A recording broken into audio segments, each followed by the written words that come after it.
Quark, completing quality control on Super Electro Gadget. Hammer of power detecting no defects. Ratchet of Velden. I knew this day would come. Draw your last enemy mine, for I smite you in the name of Captain Quark!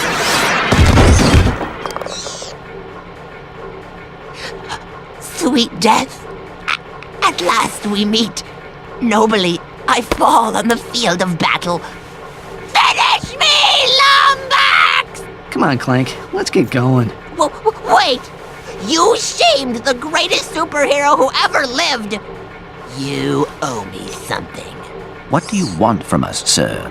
Ooh! How about some cool Quark stuff from your galaxy? Trade you for this armor magnetizer. I believe that device is designed to attract bolts. Cool! Mwah! I'm taking the captain home before the humidity gets to him.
This is Mike Stout. I'm a designer at Insomniac Games. Hi, welcome to the Insomniac Museum. Here you'll see some of the great things that never quite made it into the game, and you'll learn a little bit about life here at Insomniac Games.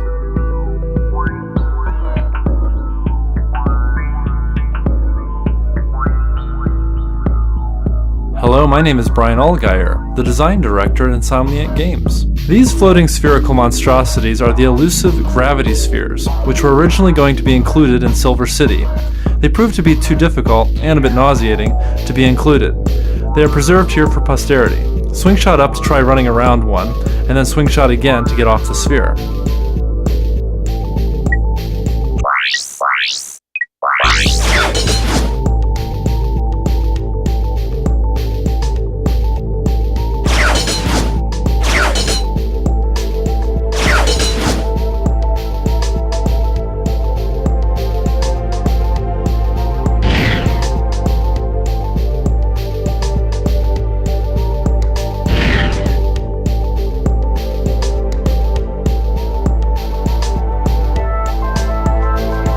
Hi there, my name's Tim Trespass. I'm a gameplay programmer here at Insomniac Games. I'm a Leo from Washington, D.C. I like anime and shiny objects. This car was originally going to be included in the battle with the giant robot on Snivlac. Unfortunately, its lack of heavy weaponry proved its bane. It now calls the Insomniac Museum its home.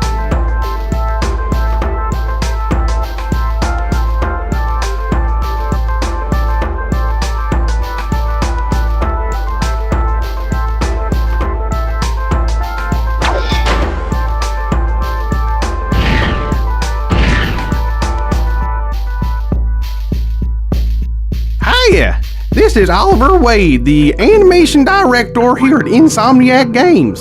The three-headed Hydra was a big cut from Ratchet and Clank 1. It was originally intended as a mini-boss on Pokitaru. Ratchet battled this beast whilst riding a boat through blowfish-infested waters.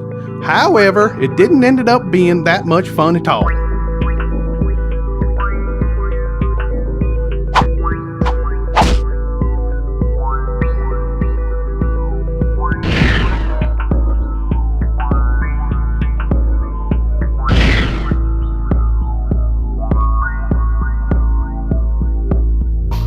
My name is Chris Town, and I'm a tester here at Insomniac Games.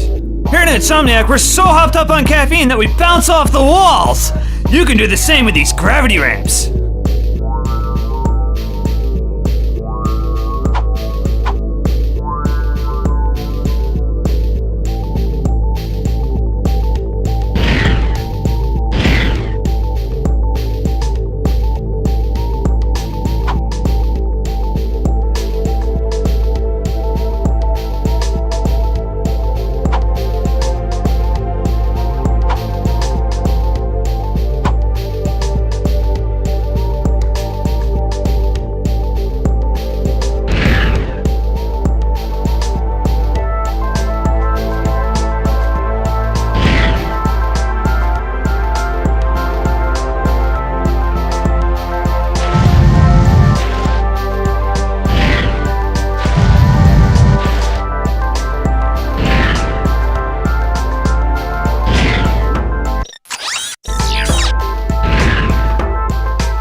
Hi, I'm Leslie Matheson. I'm a designer here at Insomniac Games. This was intended to be the water system for Ratchet and Clank.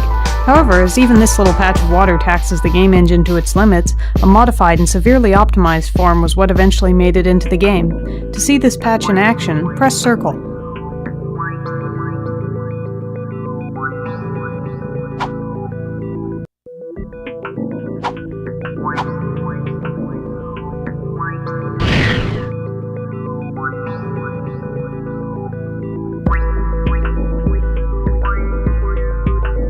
Greetings, this is Oliver Wade, the animation director at Insomniac Games, doing an atrocious British accent. This is the original Gadgetron vendor from Ratchet and Clank 1. The official reason it was cut had something to do with saving memory. The real reason has a lot to do with squirrels, hacksaws, and our lawyers. I can say no more, because I am no longer able to do this accent.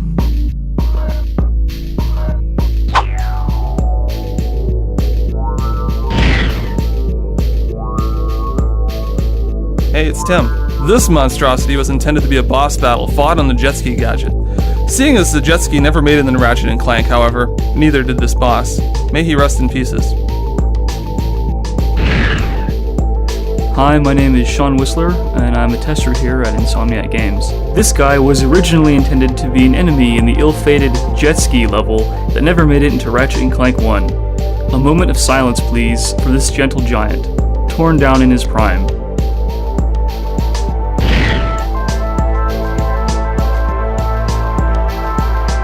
Sean here.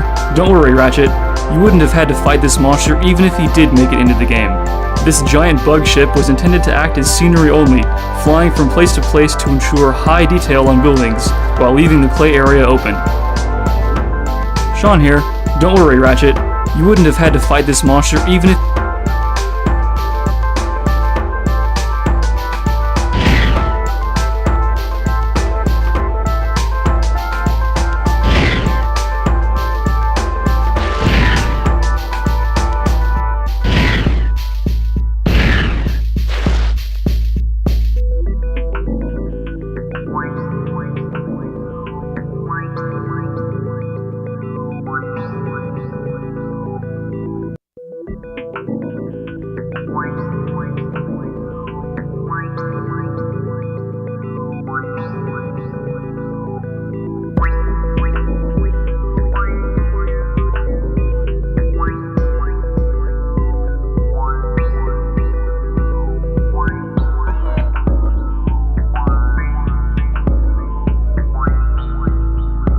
Hi, my name is Tony Garcia and I'm a programmer at Insomniac Games. This wonder of an explosion was created especially for Ratchet and Clank 2.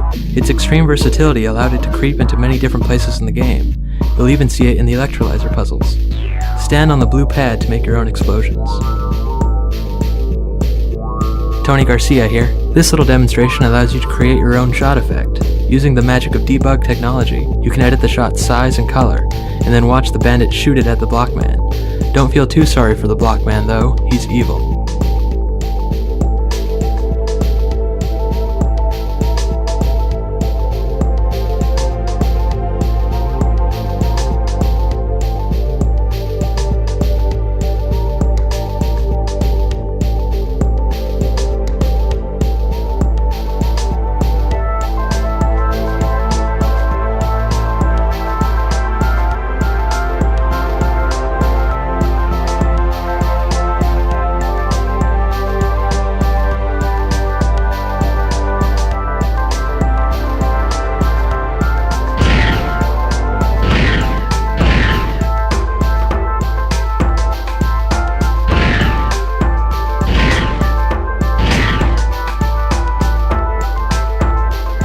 my name's Corey Stockton and I'm a designer here at Insomniac Games. You may recognize this drill from Ratchet and Clank 1. It was held by a large construction worker who gives you a lump of raritanium. This was originally a weapon called the Revolverator. Ratchet would strike enemies with it and then spin them over his head. Corey here. You may recognize this drill from Ratchet and Clank 1. It was held by a large construction worker who gives you a lump of raritanium. This was originally a weapon.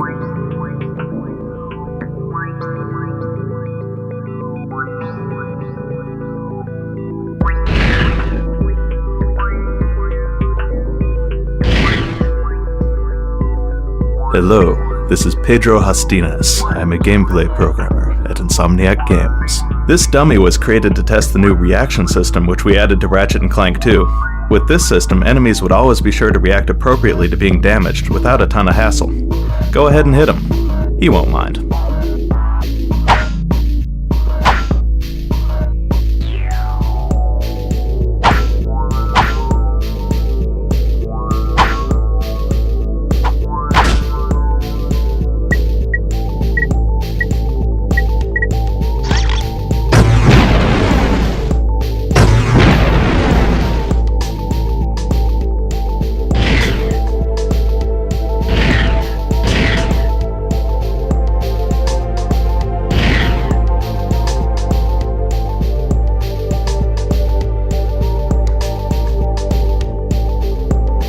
Tony Garcia here. Using these 3 blue pads, you can edit the 3 particle effects in the center of the room. Go ahead, play around with them. You can achieve some truly great effects this way.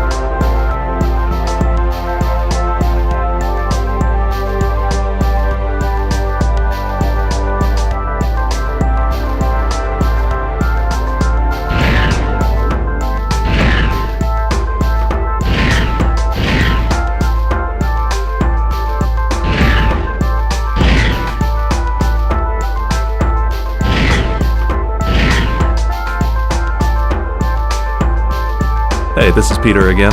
This little widget was used to test our new chunk system. We lovingly call it the corn system. Notice how all the breakables in this game are much prettier? Well, that's corn working hard for you. Give it a whack and see what it does.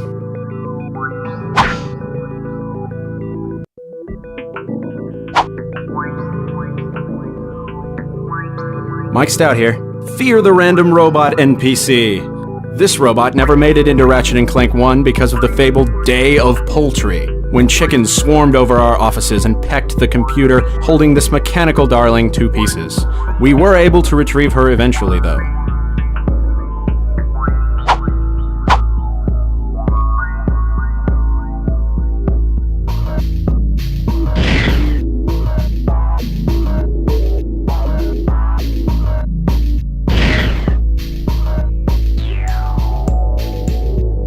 Mike Stout here. Have you ever wanted to create your own infiltrator puzzle? Well, now you can.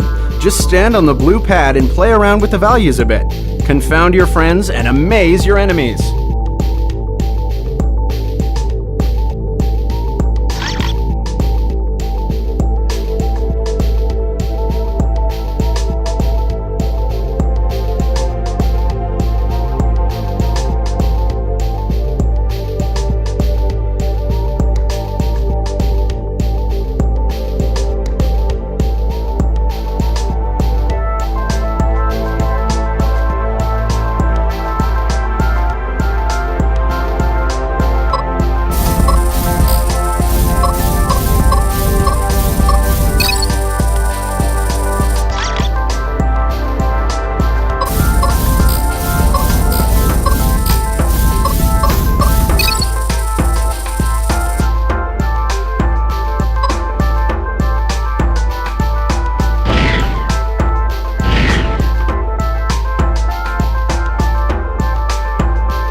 Hello, I'm Carl Grande, QA Manager here at Insomniac Games. This gadget was originally intended for Ratchet and Clank 1. Unfortunately, it didn't make the cut, and so never saw the light of day.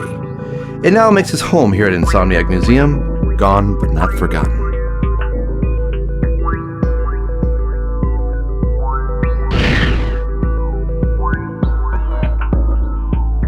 Chris here. This helmet was the original model for the Hollow Guys gadget in Ratchet and Clank 1. It was eventually changed to the handheld model you see in the finished game for reasons unknown. However, we once again suspect it was due to the squirrels with hacksaws.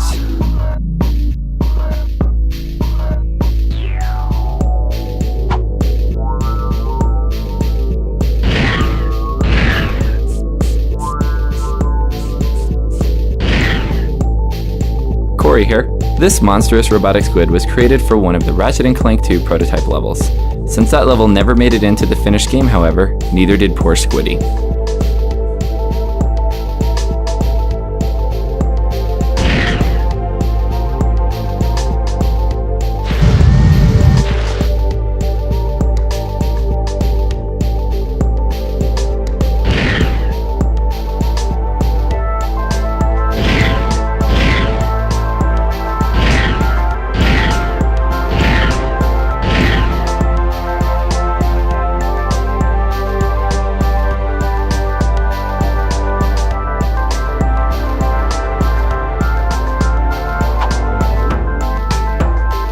Hey, this is Peter again.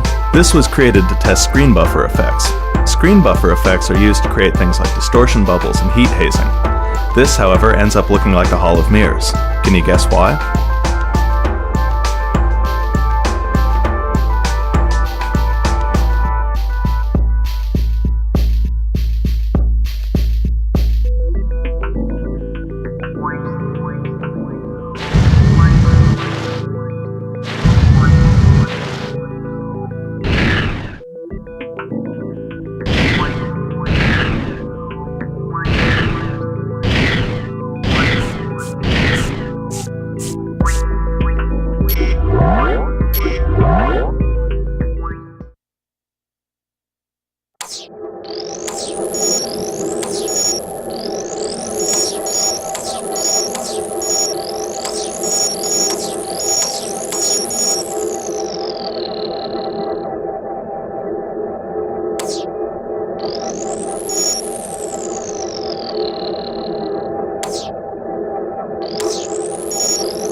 Hey, this is Peter again. These teleporters were originally intended to go into several of the levels. Due to time constraints, however, they were eventually cut.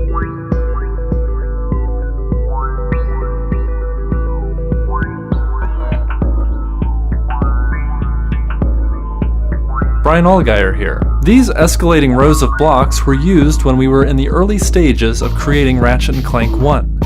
They were used to test Ratchet's jump heights and jump distances to see which would be the most fun.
Brian Allgaier here. These ramps get steeper and steeper as you go on. They were used to test how Ratchet's feet respond to different floor angles. It also helped establish that a 45-degree angle was the sharpest that Ratchet should be able to walk up.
Brian Allgaier here. These walls, which range from narrow to wide, were used to test wall kick distances for the original Ratchet and Clank.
Mike Stout here. Hi, welcome to the Insomniac Museum. Here you'll see some of the great things that never quite made it into the game, and you'll learn a little bit about life here at Insomniac Games.